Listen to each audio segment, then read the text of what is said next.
Hello friends, मैं हूं doctor Sneha. आज आपके लिए फिर से एक इंटरेस्टिंग टॉपिक लाई हूं जिसके बारे में आपने सोचा तो होगा पर कंफर्मेशन इस वीडियो में मिल जाएगा। इस टॉपिक का नाम है gut brain axis. Whether gut health is related to mental health, whether mental health is related to gut health. क्या इसमें सच्चाई क्या है? तो आपको आंसर एक ही मुहावरे से दे सकती हूँ। हमारे बड़े बुजुर्ग कह गए हैं, जैसा खाओ अन्न वैसा होता है मन। मन यानी मेंटल हेल्थ। जो आप खाते हैं उसी से आपकी मेंटल हेल्थ अफेक्ट होती है। ये कई साल कई जन्मों पहले हमारे बुजुर्ग बता गए हैं। तो जो आज की रिसर्च है जो बताती है कि गट और ब्रेन एक्सेस से कनेक्टेड है, कई पाथवेज से कनेक्टेड है, तो उसी का मतलब ये है कि अगर आपको मेंटल हेल्थ इश्यूज़ हैं तो वो पक्का आपके पेट को तकलीफ देंगे। और अगर आपको already stomach pain, abdominal problems, colitis, inflammation या कॉन्स्टिपेशन, डायरिया ये अल्टरनेटली होते रहते हैं, तो आपकी मेंटल हेल्थ भी इससे ज़रूर अफेक्टेड होती होगी। तो इसका कहने का अर्थ ये है कि अगर आपको कहीं लगा कि आजकल एसिडिटी ज़्यादा हो रही है, बेचैनी ज़्यादा हो रही है, ये कनेक्टेड है क्या? तो हाँ, मेंटल हेल्थ इश्यूज़ जिन्हें एंग्जाइटी डिसऑर्डर होता है, जिन्हें डिप्रेशन होता है, जिन्हें पैनिक डिसऑर्डर्स होते हैं, उन्हें अक्सर पेट की तकलीफ होती है। और जिन्हें ऑलरेडी पहले से पेट की तकलीफ है उन्हें ज़रूर नींद की तकलीफ, बेचैनी, उदास होना, काम करने में लेजीनेस, कुछ भी काम करने की इच्छा ना होना, माइल्ड डिप्रेशन का शिकार होना, ये शुरू हो जाता है। तो जब आप अपनी रूटीन हेल्थ में अच्छा डाइट रखते हैं तो उसी से आपकी मेंटल हेल्थ भी अफेक्ट होती है। और अगर आपने अपने मेंटल हेल्थ इश्यूज़ का सपोज डिसऑर्डर है और आपने उसका ध्यान नहीं दिया है तो वो धीरे धीरे आपकी गट हेल्थ को भी अफेक्ट करने लगता है। आपके खाने पर, आपके पाचन पर, डाइजेशन पर, कॉन्स्टिपेशन, ब्लोटिंग, एसिड रिफ्लक्स, इन चीज़ों को प्रॉब्लम देता है। तो इस तरह से आपको ज़रूरी है ये ध्यान देना कि अगर आपको पहले से एंग्जाइटी डिसऑर्डर है, डिप्रेशन है, और अगर आपने उसका ट्रीटमेंट टाइमली नहीं लिया है, कंसिस्टेंटली नहीं लिया है, तो धीरे धीरे आपको पेट की तकलीफें भी होंगी।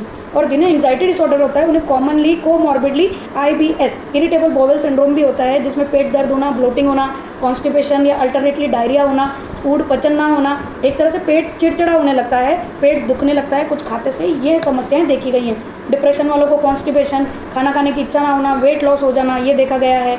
उसी तरह से जब आप खुश होते हैं ना तो आप कुछ भी खा लें आपको पचन हो जाता है। तो इसी से आपको पता चलता है कि आपकी गट हेल्थ और मेंटल हेल्थ दोनों कनेक्टेड है। अब इसका साइंस प्रूफ ये है कि एक वेगस नर्व होती है, 12 नंबर की नस, जो हमारी ब्रेन से सीधा गट से रिलेटेड होती है, तो वो कनेक्टेड होती है। तो इसमें क्या होता है हमें कि वो एसिड रिफ्लक्स और आपका हंगर, प्रोकाइनेटिक एक्शन, ताकि पेट से, इसोफेगस से पेट में फूड आगे प्रोपेल हो रहा है या नहीं, डाइजेशन, कोलाइटिस वगैरह, इन सब चीज़ों का फंक्शन देखती है पेट में। वैसे ही वो ब्रेन में पैरासिम्पैथेटिक पार्ट है, तो हार्ट रेट, रेस्पिरेटरी सेंटर का ध्यान रखना, इमोशन से रिलेटेड होना, वेगल शॉक, जब आपको शॉक लगता है, किसी चीज़ का झटका लगता है इमोशनली, तो आपका पेट भी अफेक्ट हो जाता है, butterflies in the stomach feel होने लगते हैं। तो इस तरह से वेगस नर्व, पैरासिम्पैथेटिक नर्व और HPA axis, hypothalamus, pituitary and adrenal axis भी कनेक्टेड होती है, जो आपका food regulation, appetite centre, hunger, भूख लग रही है या नहीं, इस तरह से सिग्नल्स पेट पर भी ले जाते हैं। और यहाँ पर भी सेरोटोनिन, डोपामिन काम करते हैं,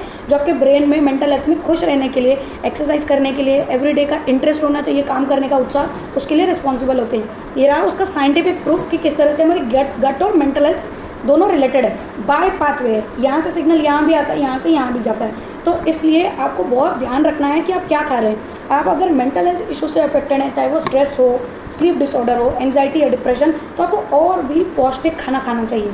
जैसे कहते हैं कि high protein low carb diet, अगर आप डायबिटिक हैं, और उस तरह से जैसे omega 3 fatty acid rich food हैं, सारे नट्स, वॉलनट हो गए, फ्लेक्स सीड हो गए, चिया सीड हो गए, आलमंड्स हो गए, और उसके साथ साथ सोया प्रोटीन, राजमा, इस तरह से omega 3 fatty acid rich food. फिर प्री प्रोबायोटिक्स फूड अगर आप लेंगे रिच, जैसे केले, दही, इस तरह से ये गट हेल्थ को अच्छा मेंटेन करते हैं। और इसी का कुछ अंश ब्रेन में भी जाता है थ्रू ब्लड।